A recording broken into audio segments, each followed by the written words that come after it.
Let's open a word of prayer. Lord, thank you so much for this day. We pray that you will watch over us this day. Pray you'll give us hearts to understand, ears to hear, and to help us to make sense of the difficult times in which we live. Pray that you'll bless us in Jesus' name, amen. Well, this week I'm going to title this Inversion of Reality. Just let me give a little bit of an update on some things that I did this week.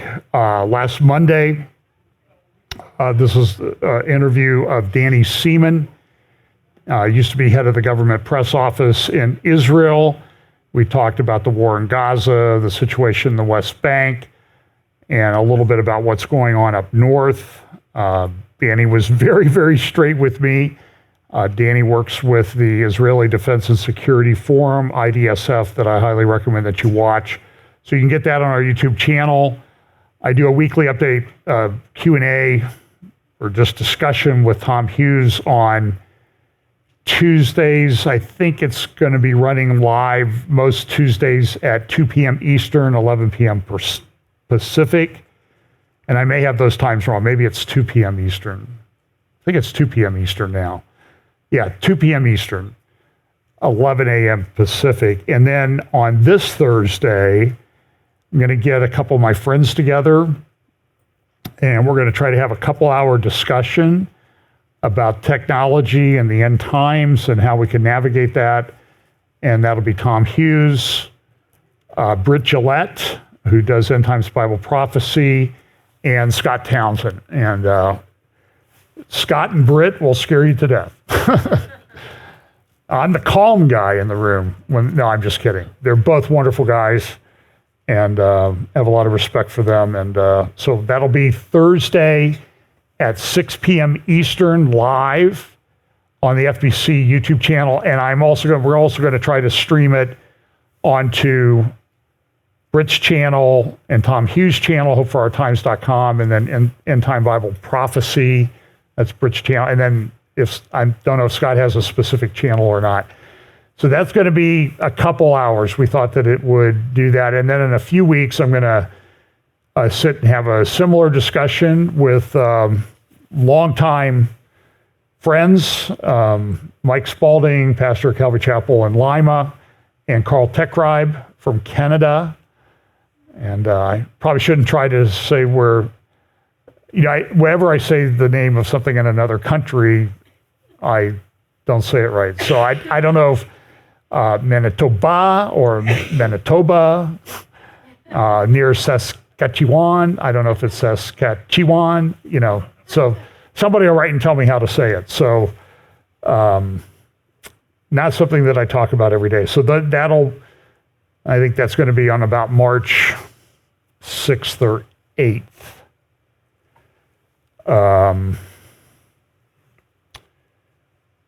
I should check, because now I think I have a conflict.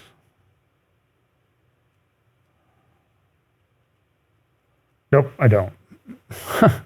So we talk each week about these different signs of the times that we're looking at, how everything is converging, how as we get closer, we'll have a better understanding. So I'm going to refer you to Revelation chapter 6 rather than take time to read it, which talks about the 7 sealed judgments that are coming. And it's interesting as I watch my email, and I do read most of it that I get from people. I apologize, I just do not have time to respond. Because I get a lot. And for example, this week, I know I got at least 3 different views on how the seals unfold, and some that they're already unfolding. So the question is, just pay attention. Eventually we're going to have enough knowledge to say this is that which was prophesied. I personally think the seals unfold over time. The seal opens, and then the effects of the seal begin and grow and reach a crescendo, a peak at some point. And as I always say, so time is along the bottom, intensity is along the back wall, but this is not to scale. And we have this, as these seals are broken, we're going to get a better understanding, and then the trumpets and the bowl judgments. And again, I talk to people all the time and I get all this. Everybody's got a different view as to Revelation being chronological, Revelation being chiastic, which I won't even try to explain to you right now, which is a very interesting view and it has some merit to it. But it completely upends the way you look at Revelation, the interrelationship between the seals and the bowls. So let's talk about some of the things going on in the world, culture, what people are doing to us, not what, there's very little of what people are doing for us as we get closer to this period of time. So this is an interesting story. This person went in and shot up Joel Osteen's church, was killed in the altercation. And you've noticed I've tried not to use a pronoun for this person because I read a bunch of stories, I heard reports, and this is the thing is now when somebody does something, you can't tell whether it was a he or a she or an it. It's unbelievable. So I believe that this person was born male, claimed to be female. They found a pro-Hamas slogan on her gun, long rifle. He was shot, did I just say she? On his rifle. He was shot and killed. Had a child with him who got shot in the head, and I don't think there's a lot of hope for them. But so what I did was, and some other people on the internet pulled it out, so they did some good research. This person came from El Salvador. But look at what's on the police card, intake card at the Houston Police Department. Do you think they're woke? Escalante Moreno, Jeffrey. Sex, female, white, non-Hispanic. What? Right. Where was she born? El Salvador. He was an immigrant. So somebody went to the website, the GOP website, where you can look up whether people voted in the last election, and this immigrant voted in the last election for president in 2020. Now, was he naturalized citizen? There's no indication. Believe me, if he was, people would be saying it. Sometimes you have to look at things from silence. By the way, on the transgender issue, which this person claimed to be, this is in the Daily Mail Friday. Top Canadian surgeon unwittingly reveals truth about sex change operations. Unearthed video lifts the lid on ill-trained doctors, dying appendages, and dreaded complications. Really? And so I will, if I remember when I get home, I'll put the link to the Daily Mail article. But if you just type in the first few words, top Canadian surgeon and Daily Mail, you'll get in Google or DuckDuckGo or whatever search engine you use, it'll come up. And it links to videos, including, sometimes as I'm preparing these, I watch a lot of videos and I exercise mercy by not playing them to you. But it says here, the pink-haired Portland surgeon reveals the truth about sex change kids. So pink-haired guy, listen, I'm getting old. I don't get that. Okay? The bright green, pink, all that, it's just not, it's not in my wheelhouse. And if you ever see Pam Howler show up like that, you'll know that I'm dead. That would be a good sign that John's no longer with us, or I'm institutionalized or something. But it's about a 37-minute video, and you should go watch part of it. I would recommend that you do it to see these lunatics have graduated from medical school. And they work for major hospitals. But this doctor came out and he said, maybe we're going after the money too quickly on this because the stuff doesn't work. And this pink-haired doctor goes into detail about constructing female body parts for a male that wants to change and the problems that come about. And there's lots of complications. It doesn't solve the problem. It's a big, fat lie.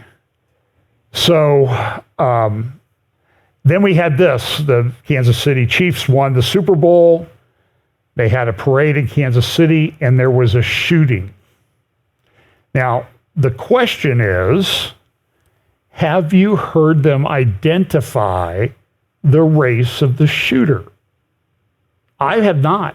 I've heard there are 2 teenagers in custody, that it was a personal dispute, it wasn't a terrorist act.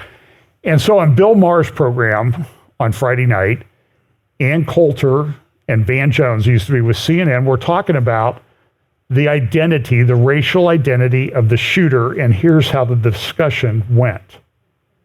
I mean, we don't know who did this shooting, by the way, the Super Bowl shooting. We have some idea.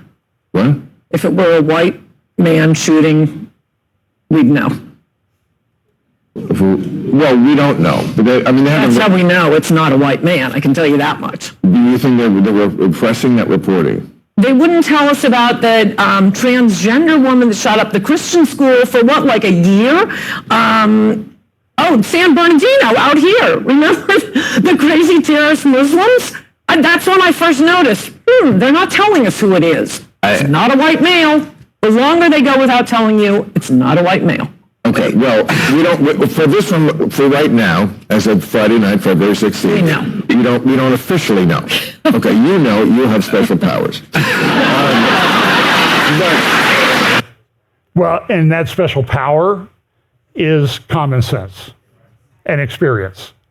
And it's so funny because sometimes Bill Maher is very good at, once you get past the bad language and stuff, he's very anti-woke at times. But then there are times where he lives in LA, just can't help himself.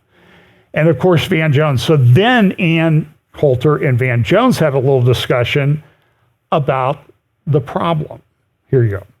The media who do not care about blacks killing blacks. And this is the one time where I think, you always hear, pretty white girl, they'll cover that. No, the blacks killing blacks will not get covered by the media. That's a huge media problem, and you'll all laugh at me, but I'm going to say it because I'm right. Very right. Because of this is illegitimacy. All of these young men do not have fathers, and that is a huge, huge source of it. Anything that could be done to reduce the illegitimacy rate, particularly among the black community, it would be astronomical, the changes you'd see. Do you know, just one fact, if you take away the factor of illegitimacy, the difference in the black and the white crime rate disappears. It's an amazing fact. It would be an amazing fact if it were true, but but look, it is a big part of it. Listen, I've got 2 very small children. I've got my eye on this problem a lot. I'm trying to raise black kids here in Los Angeles. I'm not a part of the pro-crime lobby. So listen, look, I'm glad he's raising his kids. That's great, okay? But listen, if you can't acknowledge the problem, you are part of the problem. Have some stones, man. There's another way of saying that, but have some stones, dude, and step up. So some people investigated these claims. This is a chart, firearm homicide death rates by race. You see the first column is white. So this is death rate per 100,000. And what do you see? First column, 2.77 in Missouri per 100,000. Next column, 59.42. That's 30 times higher rate in that community. That's a problem. And if you point that out, you're a racist. No, I don't want to see that happen. When I was a kid, I remember Daniel Patrick Moynihan, the senator from New York, a classic liberal, who came out and said the illegitimacy rate in the African American community is way too high. It's approaching 25%. That was back in the 60s. You know what it is now? It's like 78% of babies are born to single mothers. And I'm telling you, I have a master's degree in correctional administration criminology. I've studied it. I worked in prisons, and I don't care what the race was in prisons. One of the factors, you just talk to the people and you pretty much come to a conclusion very quickly. Most of the people here grew up without a father. It's so easy to prove. Look, this is the government's own statistics. This is from a thing, it's the monthly mortality and mortality weekly report from the Center for Disease Control, CDC. Okay. And so they talk about firearm homicide rates by race and ethnicity, 2019 to 2022. And here's the blown up part of that chart. And they have race and ethnicity, and you can see the columns. And so you can see here that middle column or middle line goes from 20.5 per 100,000 in 2019 to 27.5 in 2022. Now that's male and female, so this isn't broken down by sex. I don't think we're allowed to do, but look at what it is for whites and Hispanics. There's a problem. If you can't talk about the problem, you'll never get the problem solved. So Van Jones just doesn't have, I'm sorry, Van, you're probably a nice guy, you know, but he doesn't have the courage to speak up and say the truth. This was an interesting editorial cartoon. It's the Border Czar. And you know what? And the other problem I have with doing these updates is I work on them all week long. And sometimes I'll say, well, I'll get back to that. And I'll go back to it. And when I start to go back to it, I'm like, well, that didn't happen this week, right? That happened 2 weeks ago. No, it happened Tuesday. And everybody I talk to who does these, and so like, when did the special counsel report on the President Biden come out? Was it this week or was it the end of last week? I don't even see, nobody remembers because so much has happened. But by the way, she stepped up this week, bless her heart, and said, I'm ready to serve.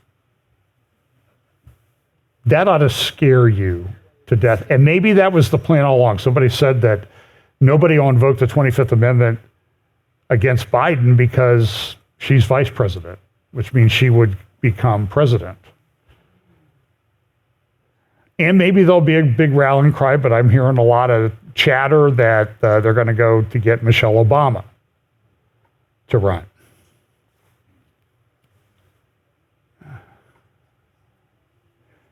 It's insane. There's a lot of things going on in the world of commercial real estate and property. This is just one article that China is now going through a big real estate bust. They're a very large economy. Their economy is approaching that of the United States and may pass the United States soon. But they're going through what the United States went through in 2008, and it's bad. It's very bad. But all the experts are looking at it and say, at best, they're halfway through it. There have been some major bankruptcies, companies going out of business. It's having an impact on the Chinese stock market. They've suspended trading in a bunch of stocks from time to time. And this article at Business Insider, you can go look it up, says, it's sort of similar to the US, but it's much worse.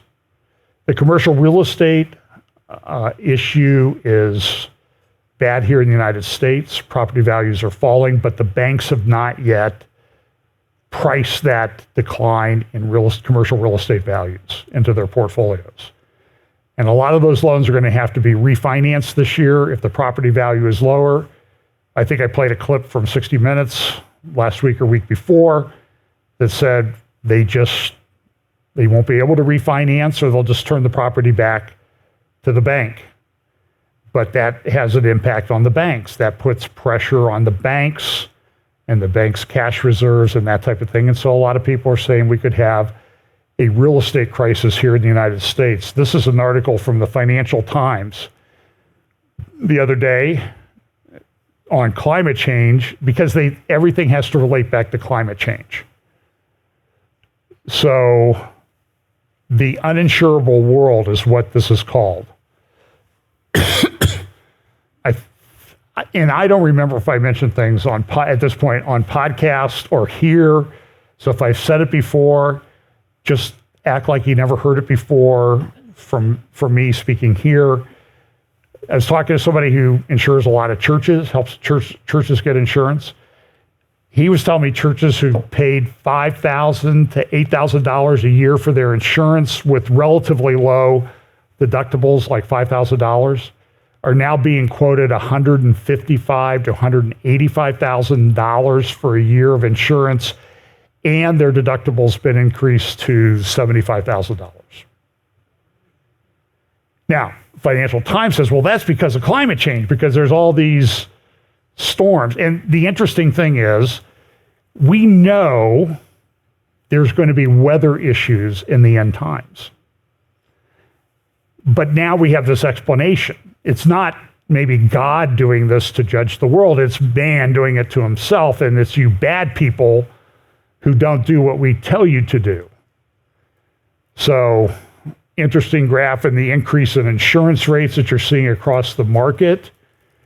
Last year, it says this had a record number of billion-dollar insured losses from extreme weather. 37 events. Look at 2000, it was only 4 or 5. Even in 2005, remember Katrina and a lot of the hurricanes that hit Florida back in those days, 2004, 2005. They didn't have that many, it was less than a third what we have now. There's also this fight going on in and I just say this for purposes of fitting it into what are these people doing? They're blinded by this change in climate. I'll talk a little bit more about that, but the U.S. has been producing a lot of gas, and we've been producing a lot of gas and shipping it to the world through liquefied natural gas, but now the Biden administration is coming in and stopping the building of new natural gas liquefaction systems. Well, that's going to put pressure on Europe, which doesn't get much gas from Russia any longer. They could. Putin says that Nord Stream, at least one pipeline in Nord Stream, is still operational. I've heard rumors that they're also fixing the other 3, but that thing never happened. Before it got destroyed, Germany had said, no, we're not going to do this. We're not going to let Nord Stream 2 come online. They were partners in it, and they had to say so. Nord Stream 2 never shipped a centimeter of gas, but they could have. But before it was destroyed, long before it was destroyed, and we can argue about who did it. And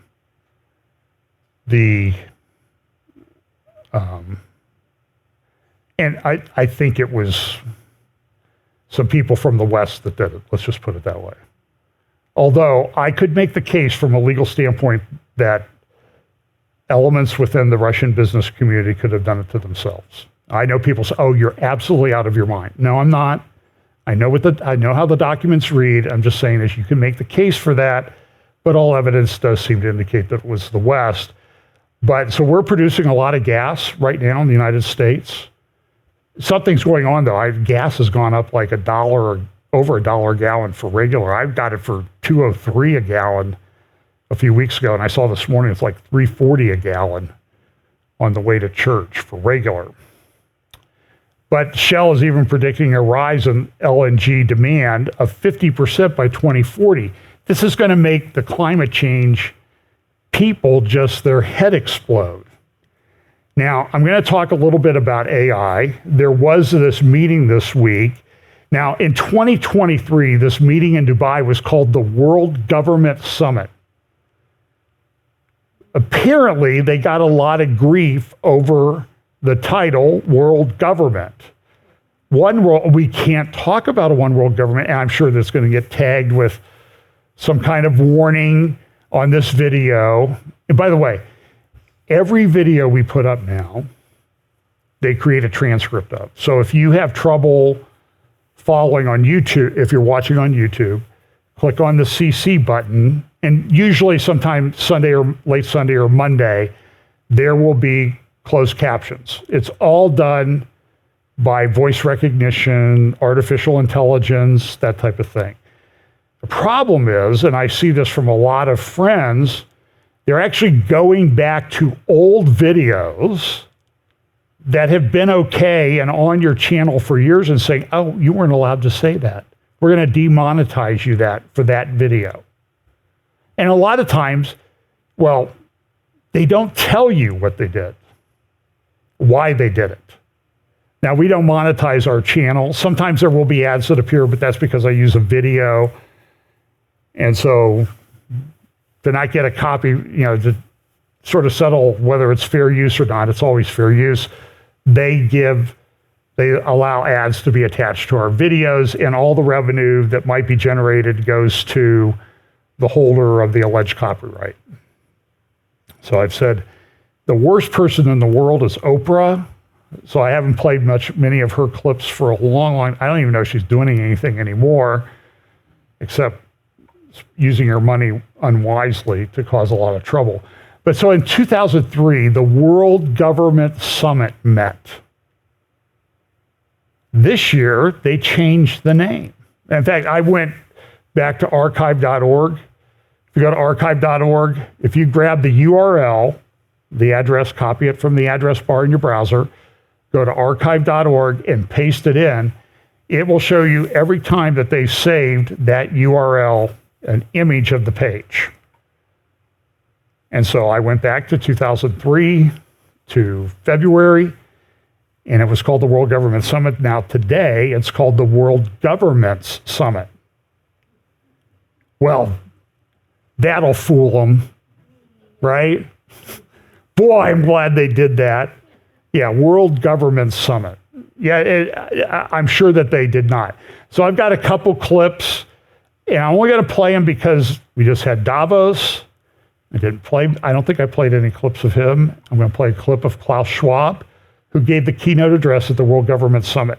And understand, these guys, it's like a roving band of billionaire gypsies as they roam around the earth doing these conferences, saying the same thing. So here's Klaus, and you'll see at the beginning of this who's sitting in the front row at the World Government Summit. He had just finished his interview of Vladimir Putin, and here we go. Now, we are speaking not just about the fourth industrial revolution. We are speaking about the transition of humankind into a new era, which is not just characterized by technological change. A new era where humankind will enjoy many more opportunities and possibilities. It's a transition. It's a transition from we first had the transition about 100 years ago from the agricultural society to the industrial society. But today, we speak about the transition into what I would call the intelligent age. And I did something maybe unusual. I took ChatGPT And I had a long discussion with ChatGPT, with my pot, if I may say so, to see how this new era will look like. I had about 20 pages of text, and I asked ChatGPT, Doesn't read them all, just relax. summarize the text and tell me now, based on our discussion, how will the new era, the intelligent era, look like? And I read you the text. Envisioning a future propelled by the technologies of the fourth industrial revolution, we see a new dawn of human civilization, one that harmonizes technology with the deepest needs and aspirations of humanity. This vision unfolds within a society where artificial intelligence, robotics, the Internet of the Things, 3D printing, genetic engineering, quantum computing become the foundations of our daily life, yet are guided by a profound respect for human values, creativity, and the natural world. Now, first of all, imagine if you had gone to speech class in college, which I had speech class in college 50 years ago this semester. And if I had gone and said, well, ChatGPT gave me the speech, Professor Fink, that was her name. It's probably my favorite class in college. Because I got to get up and speak, which I seem to like to do. But if I said that, she would say, well, I don't care what ChatGPT told you, you're getting an F. I expect you to think on your own. So here's Klaus Schwab, this really rich guy, in a room full of billionaires, and nobody says, hey, you fraud, do your own speech. You don't need artificial intelligence unless you don't have an idea. But the other interesting thing is if you listen to him, you can tell when he's talking about agricultural age and that type of thing, he's been listening to Yuval Harari a lot that he's had speak at Davos and otherwise. Here, I'm going to skip a couple of the clips. I'm going to play this one where he kind of says something that he said many years ago. When I explained some years ago the fourth industrial revolution, I think of three particular aspects. It's first the speed. We are now in the exponential phase. And just as an example, the internet is now about 30 years old. The social media about 20, 25 years old. We will see, and how much have they changed our lives? We will see the same amount of change, the same speed of change in the next 10 years. So it's a compression, time compression of change. That's the first one. The second one is, when we talked about the first industrial revolution, we had, of course, the steam engine, we had electricity, but now we have a multitude of technologies, all working together to a certain extent in combination. Just think of the power of the combination of artificial intelligence, quantum computing, and big data. So it's a combination of the different technologies which really bring the fundamental change. And finally, I think we have to be prepared for a world where we see a fusion of our physical, our digital, and our biological dimensions. So it will be a world integrating the physical, biological, and the digital dimensions. So they're coming out, and you need to understand, the issue of deep fakes and everything, it's already off the charts. Sometimes it's easy to tell, sometimes it's not so much, but there's a OpenAI and has this thing called Sora, and you can type in text and you can get a video. So for example, this is an example. They typed in historical footage of California during the gold rush, and this is the video they got back.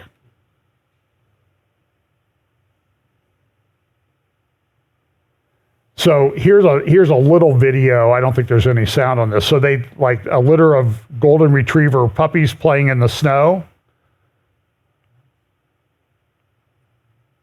This looks like the dog next door.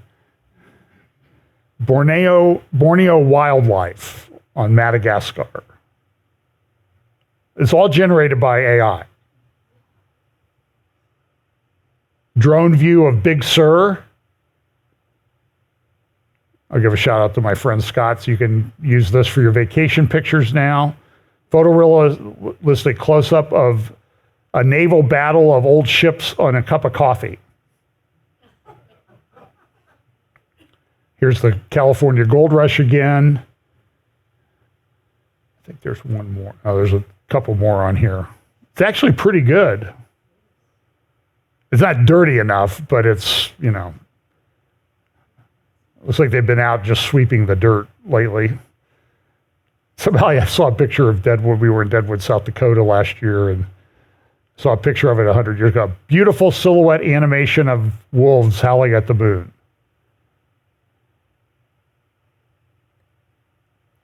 So I guess I should generate one with wolves in sheep's clothing misleading their congregation. So it's in a silhouette. Now, these videos can be very deceptive. So somebody posted this and said, oh, look at this video. Look at this like demon angel flying up into the sky. It does kind of look like that, right? Now, but very simple. So you got to be careful. So here's how you figure out. Flip it on its side, and this is what it looks like. It's a duck with a shadow in the pond. See? Oh, so it's not something that'll be. Now, this is interesting. I played a clip. This was the news conference where Vladimir Putin, back in November, I think it was, had a big press conference. Can you imagine our president sitting in a room for a couple hours with the press like this, like he does? So I admire him for that. So he's sitting there, and the host says, okay, we got a questioner for you, Mr. President. Now, I want you to watch Putin's reaction when he looks up and sees the screen, okay? Because that's what he's going to see when he looks at the screen. Until you reply, we have another video on the same topic, quite impressive. Let's have a look at this video. Mr. President, good afternoon. I'm a student and I study at the St. Peter Institute. Do you have a lot of twins? And another point, what is your attitude towards the dangers fraught with the neural networks and the artificial intelligence? So he did not introduce himself, this person from St. Petersburg. Oh well, I see. You can talk like me and use my voice, my pitch, but I figured that only one person could speak like myself and use my voice, and this is going to be me. It was a joke by one of our political figures as regards the AI. This is my first twin. This is my twin number one. So he goes on and talks about AI, and he had said, this is back in 2017, you can find it. Elon Musk tweeted about it, and it says, back in September 4th, 2017, it begins, Putin says that the nation that leads AI will be the ruler of the world. And he went on, I had another clip, I think I forgot to throw it in here, where he goes and he says, listen, you know, we're trying to be the leader in AI in the world. So does he have big ambitions? You know, always getting these arguments with friends. Oh, he's just, you know, he's not. He's the biggest crime boss on the planet. It seems like one of his political rivals, there was a video of him Thursday night, 43 years old, dead. And he's been poisoned before. So a video of him on Thursday, he was just fine, joking, laughing, and now he's dead. And this happens with some regularity among rivals to this guy. He also said in an interview this week, he said he didn't think Tucker did a very good, he wasn't that hard hitting like he expected, but that he would prefer Biden to be reelected because he's predictable. In other words, I can control him. Now, AI, this is kind of an interesting thing. Sam Altman of OpenAI is running around raising $7 trillion to build infrastructure. Power hungry, this is Financial Times. Tuesday, power hungry data centers add to strains on grids. And go out, as I say, go out to New Albany, drive down Beach Road, south from 161, and look at all the server farms down there, and then understand they take a lot of power to run them. The Google server farm appears from the air to be 1/3 to 50% cooling towers. Microsoft is training AI to dig through the nuclear regulations on building nuclear power plants to short circuit the approval process so they can put small nuclear power plants with their server farms so they have power. Now, by the way, I'm not against nuclear power. I think it would be great if we had more of it. But as this article says, many grids cannot handle these AI-driven workloads. It's easier said than done being green. And then you have the problem of cryptocurrency, which also consumes a tremendous amount of power. And AI is doing a lot of things. Killer robots, AI, robotics companies. Here's just a short clip from a movie that came out a few years ago called Slaughterbots, to show the problem of these drone swarms. We're live with Brett Howe on the line from where police are now confirming a drive-by shooting at a polling station. They're all in a line, shot in the head just where they stood. The whole line is dead. The line is dead? Looks like some voters had children with them. All spared, not even hurt. Brett, local PD are saying a suspicious device may have been discovered. Could this be Slaughterbots?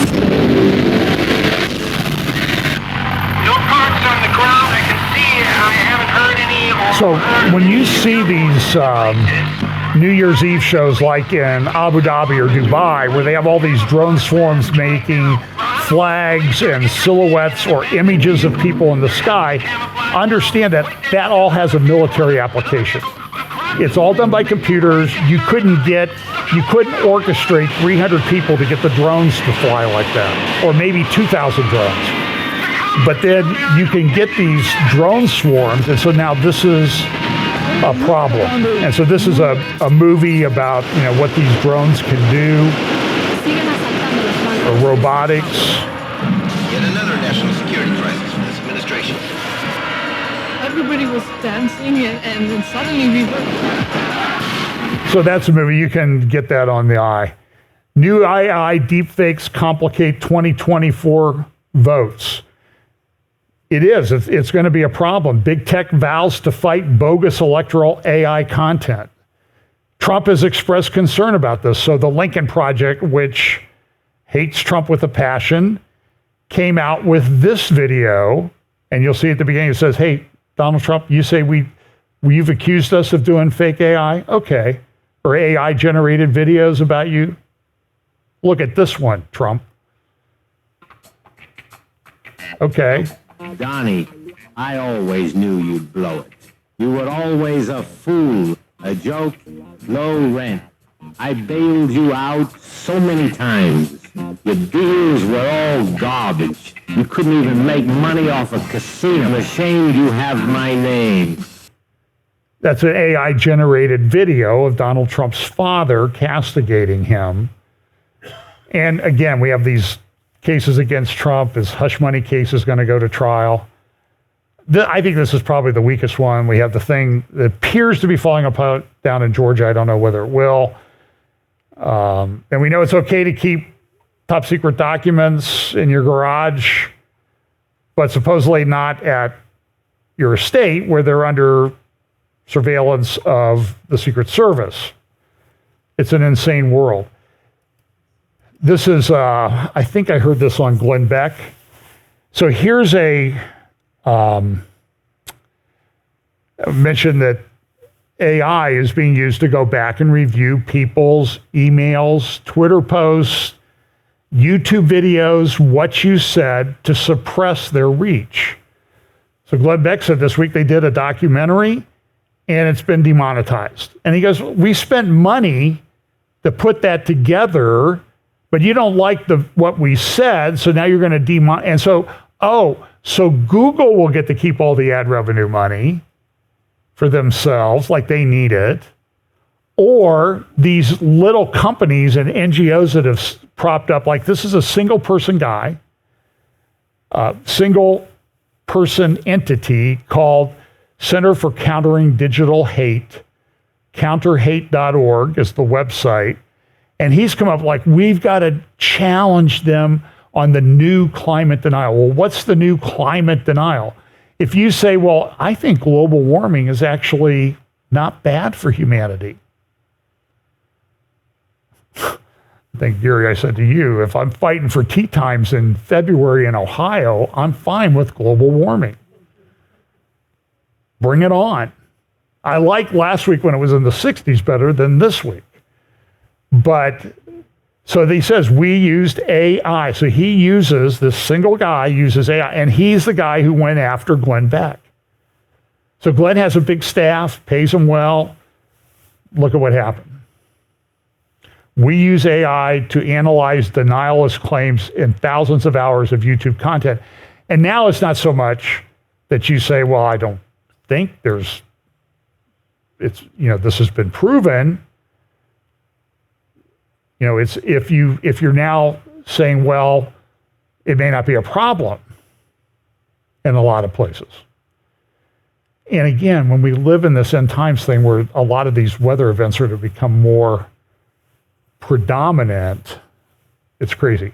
So I'm going to play a few minutes of this. This is an interview that Tucker Carlson did. And Tucker was asked at the World Government Summit about the Middle East, and I thought he gave an incredibly poor answer, but it's his opinion. He's entitled to it. But the guy was trying to ask him about Israel and Gaza, and he just punted on it. But he did interview a guy named Mike Benz, who used to work for the State Department and has noticed a trend. And I just think it's one of the best interviews Tucker's ever done, if not the best. You should go look it up, watch it, take notes, figure out, because this shows what they're doing. Here's just a little bit of it.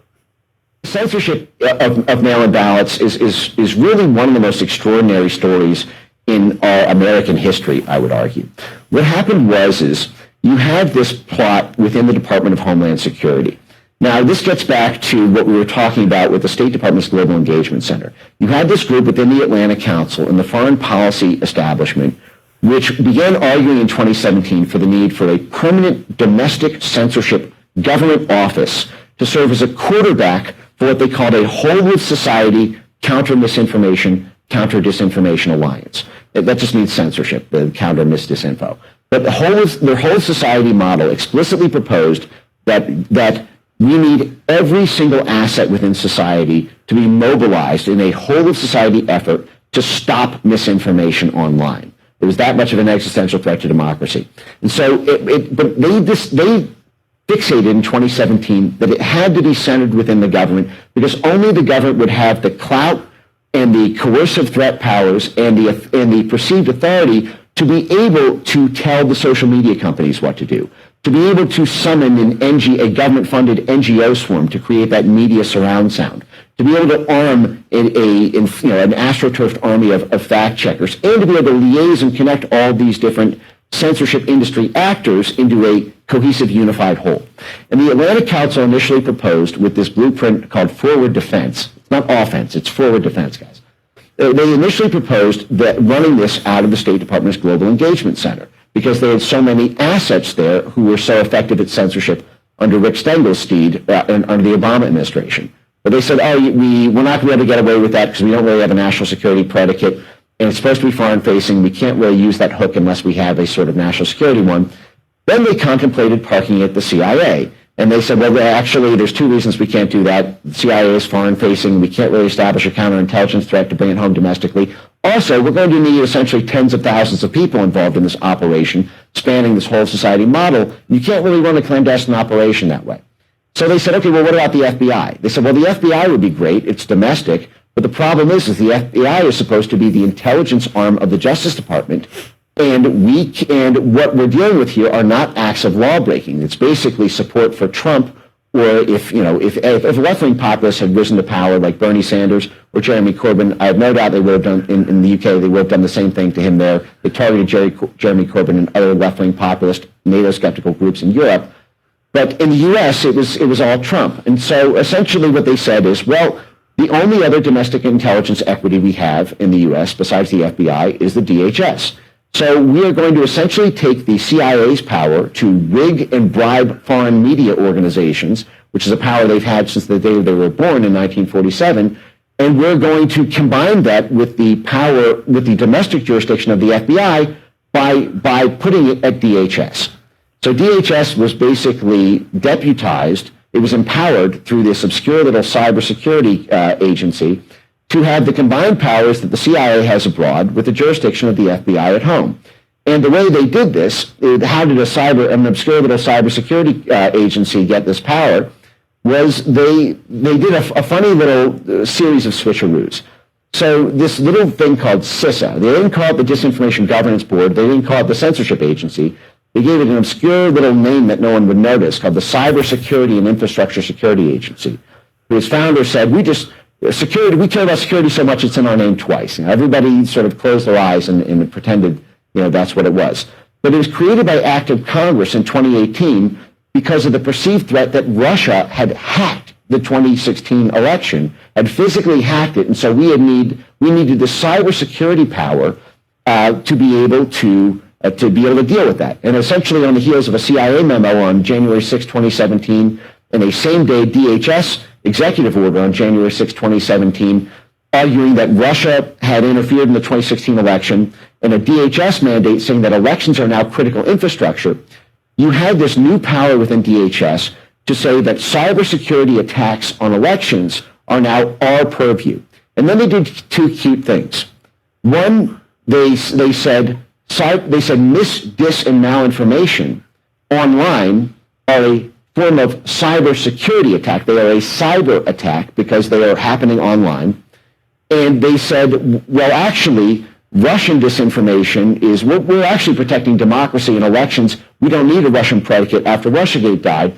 So just like that, you had this cybersecurity agency be able to legally make the argument that your tweets about mail-in ballots, if you undermine public faith and confidence in them as a legitimate form of voting, you are now conducting a cyber attack on U.S. critical infrastructure by articulating misinformation on Twitter.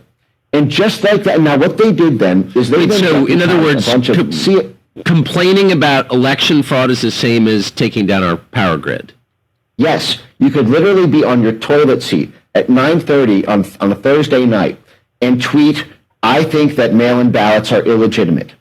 And you were essentially then caught up in the crosshairs of the Department of Homeland Security classifying you as conducting a cyber attack on U.S. critical infrastructure because you were doing misinformation online in the cyber realm, and misinformation is a cyber attack on democracy when it undermines public faith and confidence in our democratic elections and our democratic institutions. They would end up going far beyond that. They would actually define democratic institutions as being another thing that was a cyber security attack to undermine. And lo and behold, the mainstream media is considered a democratic institution. That would come later. So you want me to go on? Well, go online and watch it because I have a bunch of other stuff I want to talk about. So they're watching this stuff. And so what you see, so you can transfer this over to Israel. So look, I have dear friends who disagree with me. They think I'm a lunatic on this. But the democratically elected Knesset in Israel exercised their authority to enact some judicial reform. They had a meltdown about that. But do you see that the narrative here, the democratically elected thing is against democracy because it was against their institution that they lionized the Supreme Court that really is not accountable to anybody except other lawyers that are in the chain to come on the Supreme Court. So it's an attack not on the democracy, it's an attack on our institutions where we work.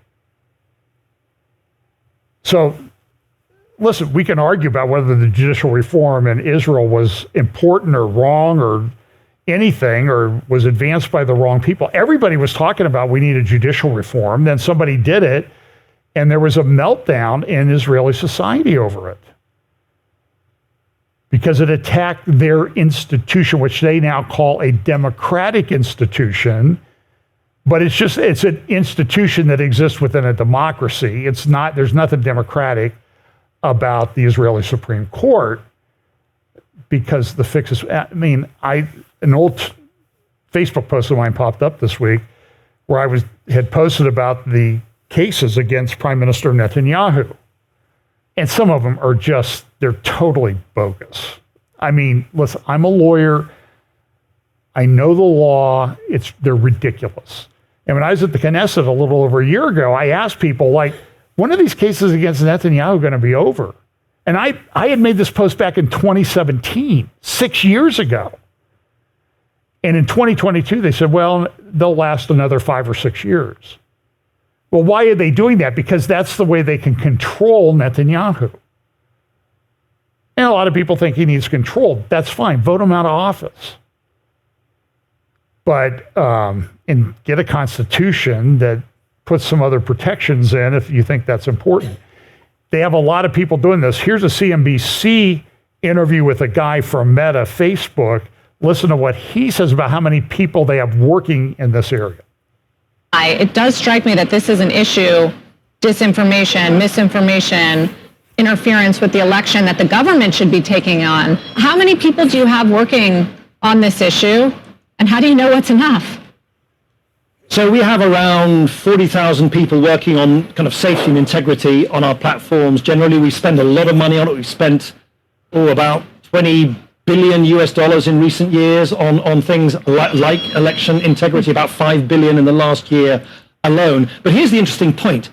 Even if we employ double the number of content moderators that we have, actually, here's the irony. We're talking here about the risks of AI-generated content, but AI is also actually our most powerful tool to identify and deal with the kind of content we don't want to see on our platforms. So take hate speech, for instance. The prevalence of hate speech, in other words, the percentage of hate speech as a percentage of the total of content on Facebook is now down to about 0.01%. And that's been reduced by over 50% just in the last couple of years alone for one reason only: improvements in AI technology. So I think it's important for your viewers to know that, yes, of course, there are issues and concerns about how this technology is going to be used for bad purposes.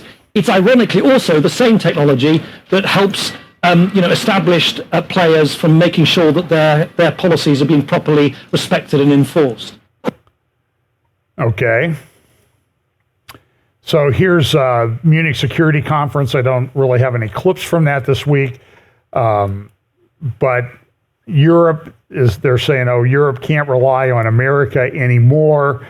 Ursula von der Leyen says that the EU needs to fortify itself for a rougher world. There's a big narrative that Russia's going to invade everybody there. I don't know that it's true. Pakistan is having major problems. I get the party that won isn't allowed to assume power. And that's a nuclear power. And they're not getting along with India.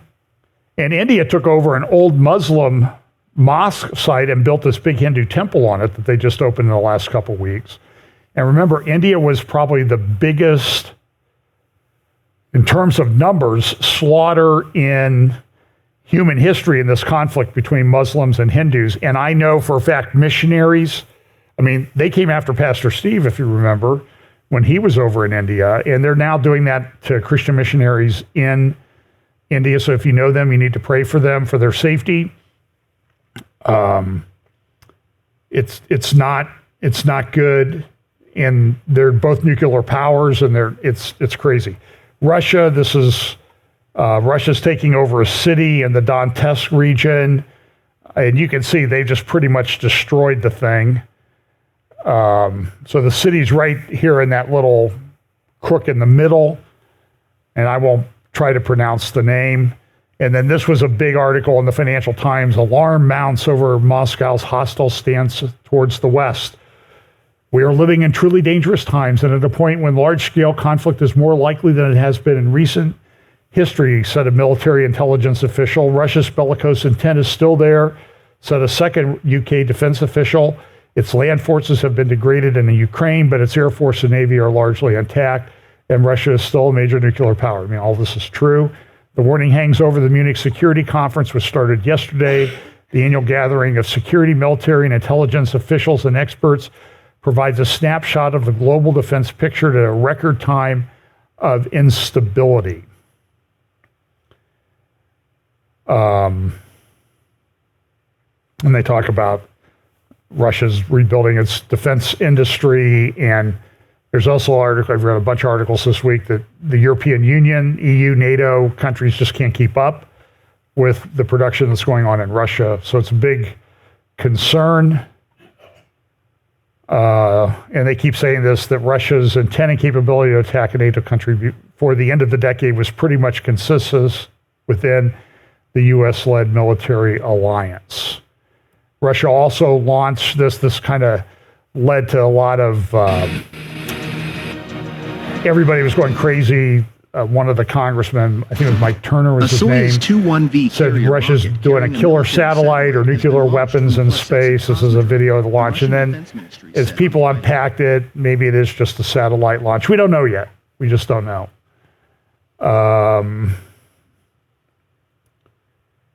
So this was the big deal article of the week. And again, I'll try to remember when I get home to post the link to this article in the notes so you can go to it, although it may be behind a paywall. The Washington Post, U.S. Arab nations plan for post-war Gaza for a timeline for Palestinian state. There's talk that we're going to produce they're going to make Israel, or they're going to declare the existence of a Palestinian state with leadership sometime this summer. Also, in the same issue of the Washington Post, they had this article, How Trump Advanced Arab-Israeli Peace but Fueled Palestinian Rage, by having Israel and Arab countries enter into the Abraham Accords. And how did he do that? Why did it fuel Palestinian rage? Because he just said, we ignored them. We've tried with these guys for years. They don't want to do anything. But I played a little bit of this clip last week with this spokesperson for one of the Hamas Al-Qassam brigades.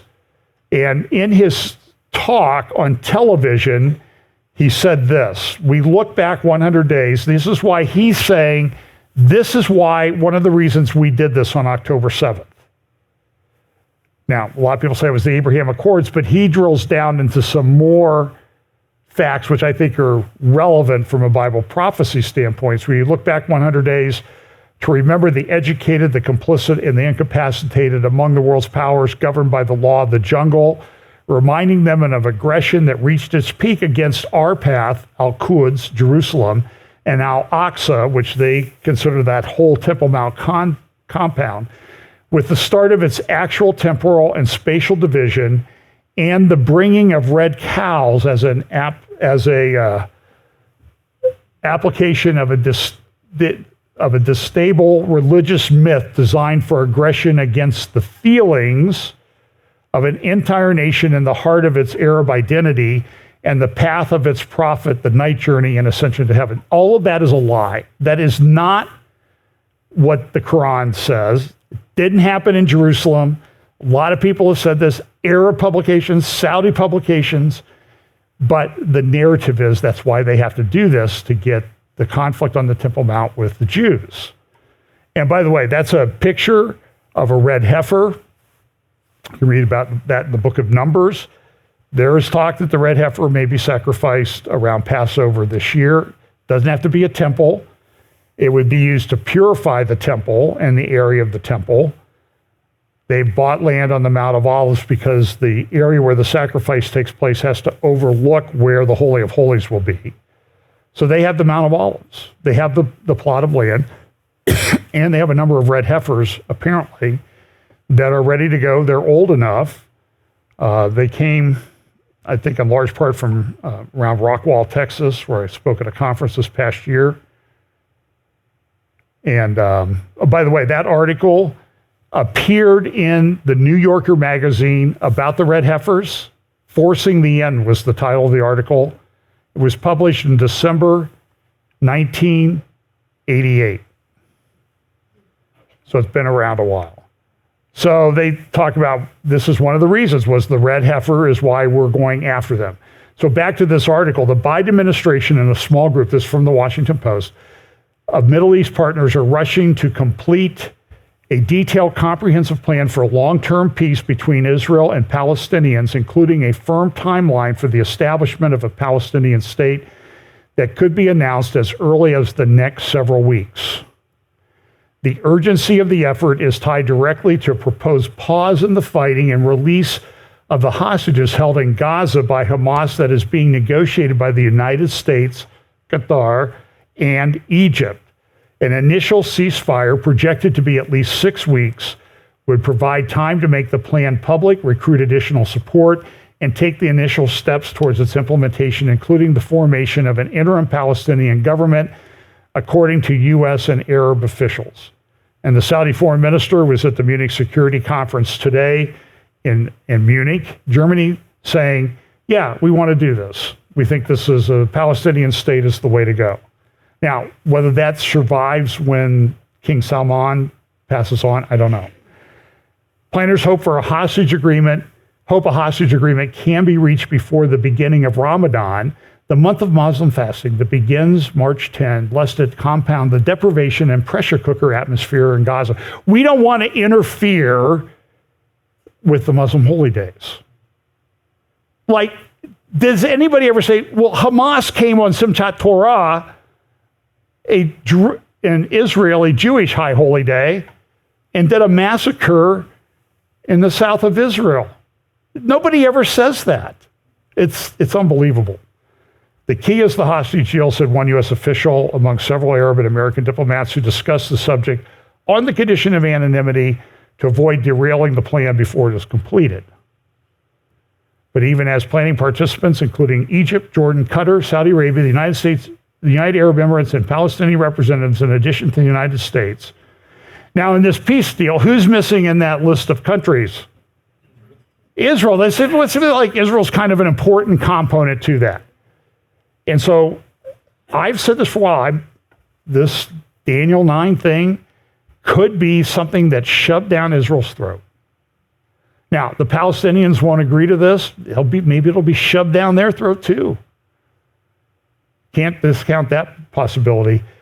The elephant in the planning room is Israel. Oh, I guess we got to Israel. They're the elephant now that's causing all kinds of problems for everybody. And whether its government will acquiesce to much of what is being discussed, the withdrawal of many, if not all, settler communities on the West Bank, a Palestinian capital in East Jerusalem, and a security and governance arrangement for a combined West Bank and Gaza.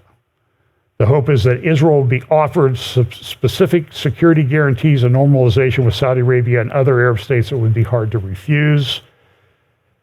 So that's what they're looking at. Interesting. This actually was on the Washington Post website. We three agree that dictator Trump can't gain power. Oh, by the way, did you see this informant got charged with a crime? Lying about the Bidens. Did you see that? He was the one who came and gave information to Congress about that they might be involved in some bribe deals. He's been a paid, listen, I know how this works. He's been a paid asset, confidential informant of the United States FBI for over a decade. Now, all of a sudden, as we get close to an election, the guy who might be able to tie, and Biden is, there's an impeachment inquiry going on in the House. Oh, the guy, he's now charged with a crime and he can't be credible at all. But the FBI's relied on him for over a decade. This is, we don't live. In the USA that you knew when you were a kid is gone. And so, listen, everybody, well, Trump's a bad guy. Okay, so let's assume Trump's a bad guy. But they're coming after him with nonsense, which means they'll go after, when they're done with him, they'll go after you for nonsense too. And if you don't think the DOJ does that, you've never been caught up in representing people who are caught up in a DOJ investigation. I'm just telling you, I know from personal experience, it's not. And so Biden is pressing Netanyahu to accept this deal. Michael Duran wrote about this at the Hudson Institute. President Biden will recognize a Palestinian state in early summer. Duran's a pro-Israel guy. We support the establishment of an independent Palestinian state, and we do a lot of work inside the government to think about how to bring that about, said State Department spokesperson Matthew Miller on January 31st. So this is Ayatollah Khamenei, and this is a great post by Ava Kulerit, whatever her name is. You can see how she spells it there. I'm not even going to try the phonetic of that, but she has a great post on Twitter analyzing how Iran is responding to all this, how they're behind this, and she concludes with this: ending Hamas and then pushing Hezbollah behind Litani River up in the north in Lebanon, along with launching a strike on its military factories and missile capabilities, will cause Iran to lose its most important card in the region and will push the Sunni countries led by Saudi Arabia to normalization. In other words, what she says is, and she's a pretty good analyst of Middle East geopolitics, she says, if Israel, she says, it looks like Iran's weaker than it was before October 7th. If Israel fights and if they go after Hezbollah, they will really weaken Iran. And this happened in Iran. These are pictures of a couple gas pipelines that had explosions this week in Iran. They're major gas pipelines. And Iran has come out and said this was done by Israel. Here's a map of where that occurred. And this is a big deal. Hezbollah has lost a lot of people. You can go to the website of Al-Manar, a TV website in Lebanon, very pro-Hamas, and they have all the people that have been killed. It's like 250, 300. It's almost as many soldiers that have been killed in the IDF in Gaza. It's pretty close. Here's our friend Amos Hochstein, who's running around trying to make peace, speaking with a journalist at the Munich Security Conference about, well, what are we going to do with Lebanon? We're trying to make peace in Lebanon. I made the peace with the maritime border on the gas fields out there, which Lapid signed when he really was a lame duck prime minister. That's another point. But here's a little bit of what he said in Munich yesterday. I want to kick off by asking you about something that, of course, is dear to both our hearts, and that is the situation today in Lebanon. What is the U.S. government doing to prevent war there? Well, what we've been trying to do, Hadley, is to make sure that we can contain the fighting to the lowest level possible and to work on solutions that are lasting solutions that can bring a cessation of the hostilities.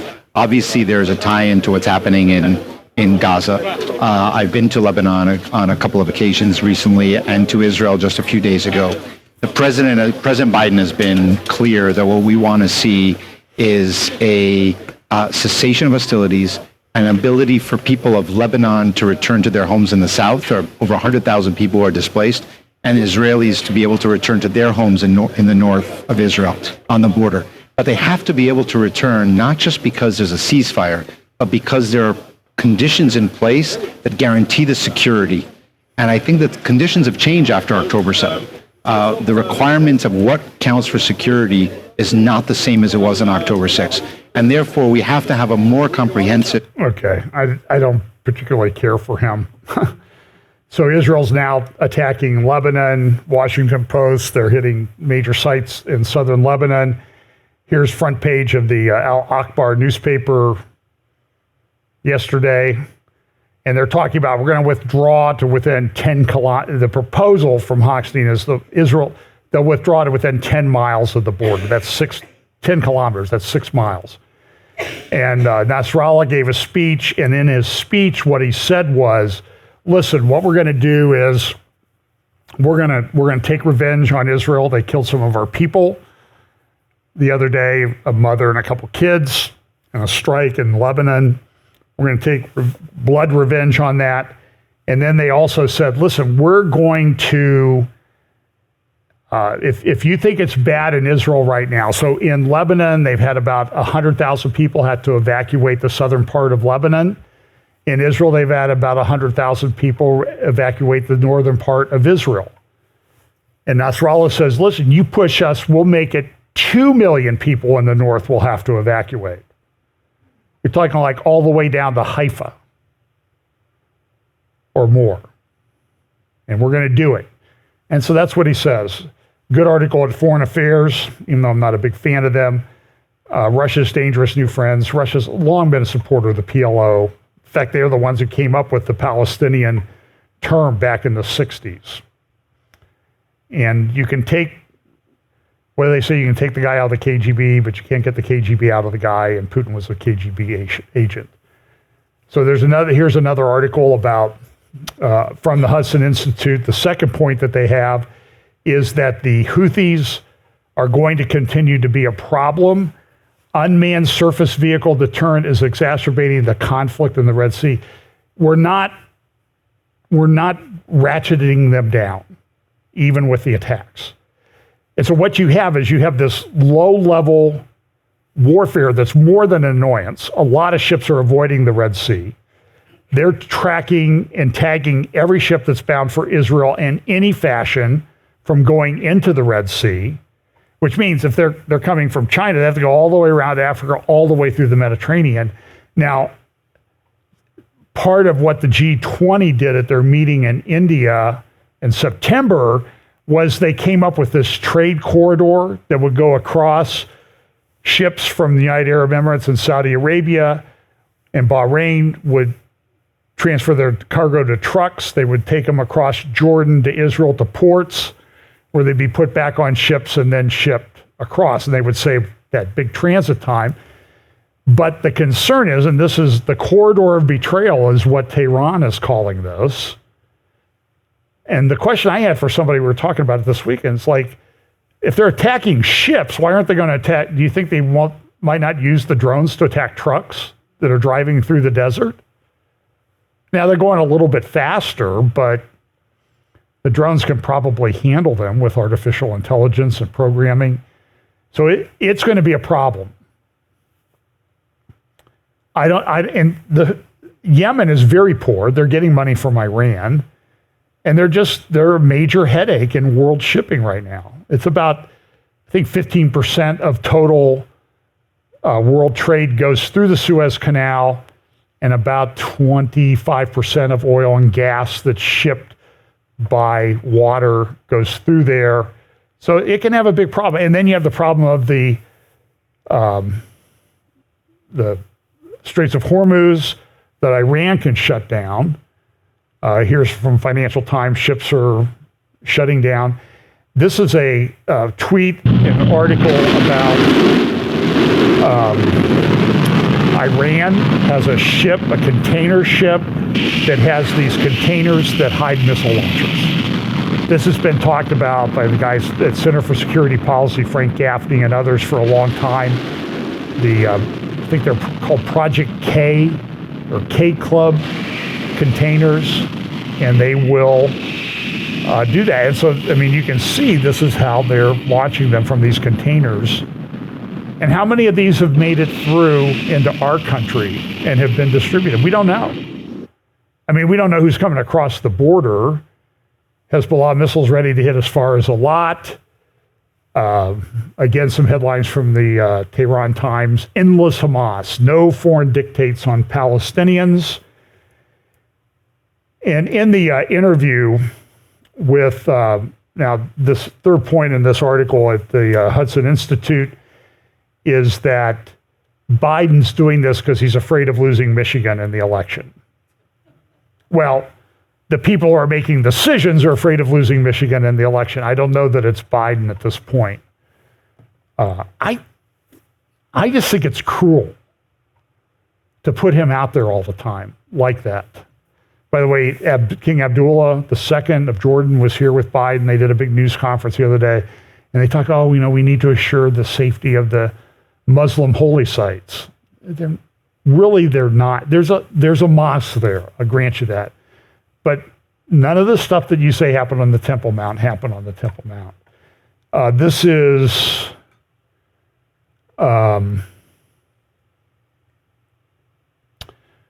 Biden administration is currently exerting enormous pressure on Israel to halt its military operation in Gaza. You remember this young lady, Danny Seaman, who I interviewed on Monday. He really broke down this. She came up. She's one of his daughter's best friends. She's still hostage in Iran.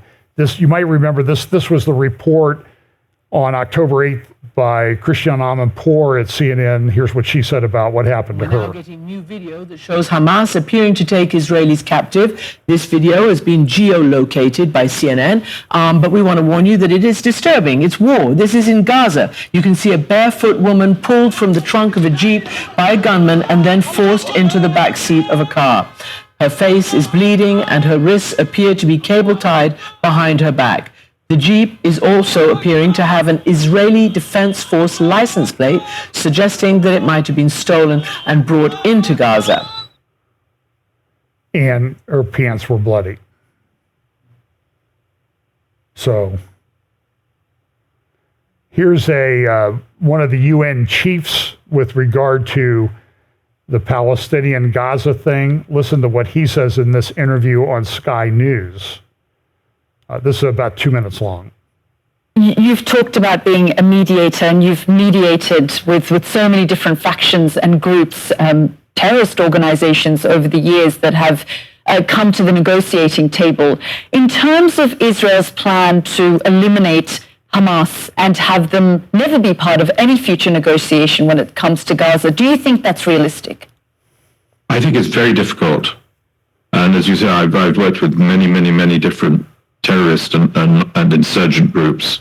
Hamas is not a terrorist group for us, of course, as you know. It's a political movement. But I think it's very difficult to dislodge these groups without a negotiated solution, which includes their aspirations.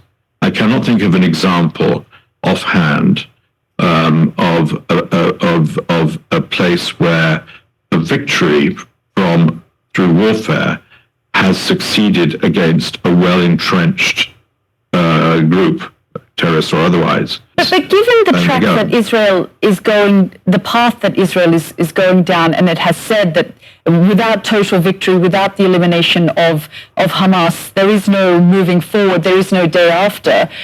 How do you think they would stomach something like that? I think it's very difficult. I have seen the compilation videos of what happened on that awful day of October 7th. I've seen the horrors of what happened to Israelis on that day. I have met hostage families. I have total understanding, I believe, of the trauma that's caused Israel, and it's widespread in Israel, and I'm not surprised. It's a shocker. But I would add that if you want to have safety and security with people who are going to inevitably continue to be your neighbor in some form or another, you're going to have to create a relationship based on some shared values. And Hamas is not a terrorist organization. Here's President Herzog of Israel speaking at the Munich Security Conference. He holds up a book that was found in Gaza by the IDF. This book was written by Dr. Mahmoud al-Zahar. Dr. Mahmoud al-Zahar is one of the founders of Hamas. He's a well-known Hamas leader and a political figure of Hamas. And the book mainly hails the fact that, first of all, we should not recognize the fact that there are Jews and Jewish people, but most predominantly it hails the Holocaust. It hails what the Nazis have done and calls for nation to follow what the Nazis have done. Now we're in Munich.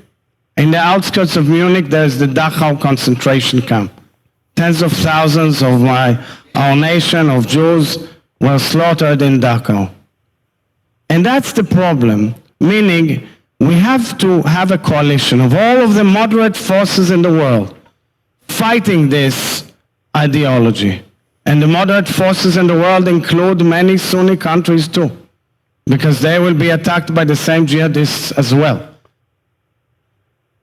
So this is the front page of Israel Hayom this morning, which says that this is what they're reporting. I don't think this is correct, but the plan for the breakthrough against Saudi Arabia, Prime Minister Netanyahu is considering actually coming to terms with the American recognition of a Palestinian state in exchange for historic relations with Riyadh. I don't know that that's true. This was released. There's a cabinet meeting in Israel this morning, and they just flat out rejected recognition of a Palestinian state. We're not going to make peace with them at this time. So this is this great relief map that kind of shows you Israel. You see Gaza here at the bottom in Egypt, the Syria and Lebanon in the north. The tall peak there is Mount Hermon. Now this is just Israeli land. You see a little bit of Jordan there on the other side of the Dead Sea. And so this is the problem is there's this coastal plain, and this coastal plain at some points is only 14 kilometers wide. So 8 miles wide. I mean, somebody could come from the heights there in Judea and Samaria. I'm sorry, I had Judea in the wrong place. Samaria and Judea, just come down from the heights, and they could get across 8 miles in an afternoon with the right kind of force and equipment. So this is a problem that is going to be. This is a Washington Post graphic on the split in the settlements, the dark blue areas in the West Bank. Here's a little bit bigger graphic, and you can see that it's very, very complicated. If you've ever been there and you've driven around, when we were up on Mount Gerizim, well, in Nablus, you can see this huge home up on the other side of Mount Gerizim. I mean, it rivals anything you've ever seen in Beverly Hills. And my question to Joel Kramer was, what does the guy do that has that much money to build that house? I said, what's he do? Sell security fencing in Israel? And Joel said, well, that's a good observation. So it's a problem. There was they're trying to end the war. This was a video that was released from a tunnel in Gaza, put in the headline of Ynet. And you see here the people walking through the tunnel. They've got the video, and that guy right there, that's Sinwar. So they're getting close to him. He's ready to go. He says in the article on the Times of London this morning, I will never give up. Somebody that knows him, I saw it in his eyes. And then Hania, who he's the multi-billionaire political leader of Hamas. Sinwar is the military leader. Sinwar is saying, here's what he says. He blames Israel for lack of progress in the negotiations. We will not accept anything except a full ceasefire and the withdrawal of the IDF from Gaza. And when I see him, I got to be honest with you, my question is, does he make these statements before or after he makes his daily trip to the barber? You can't maintain that without professional help. I'm sorry. So And they're looking, oh, by the way, that gal you saw in the back of the truck, the Jeep with the bloody pants, she was forced to make a video that the people that were taken hostage with her are dead. So that's okay.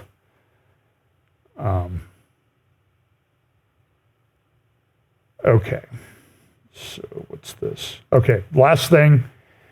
Big article about Israel or Egypt is building a walled enclosure on the border with Hamas. So you see this. There's this fortified camp that has suddenly appeared, but it's actually on the Egyptian side of the border. So, and it's about 8 square miles. And then when you go over to the Rafah crossing, that's that red line is the Egyptian Gaza border. By the way, that's where all the stuff came through. They have tunnels there, probably corruption in the Egyptian military. And by the way, this thing on the right, that's not the Israeli fence. That's the Egyptian fence. And they're constructing an even bigger, taller one. I thought that they're pro-Palestinian, right? But they don't seem to want them. But now they've cleared off this land here in the square or rectangle. And there's some thought that they may be making a refugee camp. Well, they don't want to put them in a refugee camp. They've been in refugee camps in Syria and Lebanon and Jordan for over 75 years. They don't have any compunction about doing that. They're political pawns, and it's time the world realized it. This is a before and after shot of that area where that, you can see how they cleared off the land there. And I think it's about 8 square miles. So, okay, I'll save the rest for otherwise. A lot of stuff happening. I did talk about this He Gets Us ads in my sermon that I did first hour. You can find that on our YouTube channel. And a lot of stuff going on. So if you're around Tuesday at 2 p.m. Eastern with Tom Hughes, and then 6 p.m. Eastern, 3 p.m. Pacific with Tom Hughes, Britt Gillette, and Scott Townsend talking about AI and technology issues related to Bible prophecy. So if you can watch, or you can catch them later if you can't watch live. So let's pray. Lord, thanks so much for your word. Thanks for giving us some ideas, things to look for, and as we get closer to your return. We pray that you'll help us to stand strong in the faith, share the gospel with others, and not be dismayed by what we see happening, but be encouraged that you have blessed us by allowing us to live at one of the most incredible times in history. Bless us this week. In Jesus' name, amen.